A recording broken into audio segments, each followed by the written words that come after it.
തീരെ ഡിസിപ്ലിൻ അല്ലാത്ത മക്കളുടെ ഉമ്മമാരാണ് അല്ലെങ്കിൽ ഉപ്പമാരാണ് നിങ്ങളെങ്കിൽ നിങ്ങളിപ്പോൾ ശ്രദ്ധിച്ചിട്ടുണ്ടായിരിക്കും.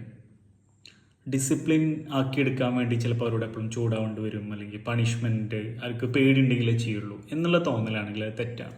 നമ്മളെപ്പോഴും ആലോചിക്കേണ്ട ഒരു കാര്യം, ഡിസിപ്ലിൻ എന്ന് പറഞ്ഞ ഒരിക്കലും ഭയമാവരുത്. ഞാൻ പറഞ്ഞുതരാം ഇതിൻ്റെ ഹെൽത്തിയർ വേർഷൻ എന്താണെന്നുള്ളത്.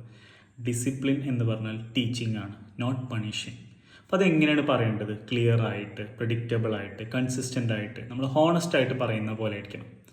അങ്ങനെ പറയുന്ന സമയത്ത് നമ്മൾ ഇന്നൊരു കാര്യം പറയുമ്പോൾ അത് നമ്മൾ കൺസിസ്റ്റൻ്റ് ആയിട്ട് പറയാം. ഓക്കെ, ഇപ്പോൾ എക്സാമ്പിൾ ഇന്നൊരു സ്ഥലത്ത് ക്ലീൻ ചെയ്യണം, അത് ക്ലീൻ ചെയ്യണം കേട്ടോ.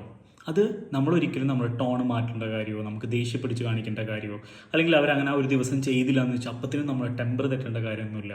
നമ്മൾ കൺസിസ്റ്റൻ്റ് ആയിട്ട് പറയേണ്ട രീതിയിൽ വളരെ മെല്ലെ തന്നെ അവരോട് പറഞ്ഞു പോയാൽ അവർക്ക് ഓൾറെഡി മനസ്സിലാവും. ഓക്കെ, ഇന്നത് ചെയ്തില്ല എന്നുണ്ടെങ്കിൽ ഇത് നല്ലൊരു കാര്യമല്ല, അല്ലെങ്കിൽ അത് നമ്മളുടെ പാരൻസിന് ഇഷ്ടമല്ല, അപ്പോൾ നമ്മൾ പ്രോപ്പറായിട്ട് ചെയ്യണം, അല്ലെങ്കിൽ ചിലപ്പോൾ ചോദിക്കും. ഈ ഒരു കാര്യം മാത്രമേ, അല്ലാതെ നമ്മൾ വെറുതെ ചൂടാവാനും കാര്യങ്ങളൊന്നും നിൽക്കേണ്ട ഒരു ആവശ്യം അവിടെ വരുന്നില്ല. ഇങ്ങനെ ചെയ്തു കഴിഞ്ഞാൽ ഉറപ്പായിട്ടും അവരെന്ത് ചെയ്യും? നല്ല രീതിയിൽ മാറ്റം ഉണ്ടാവും. Consistency is always greater than punishment.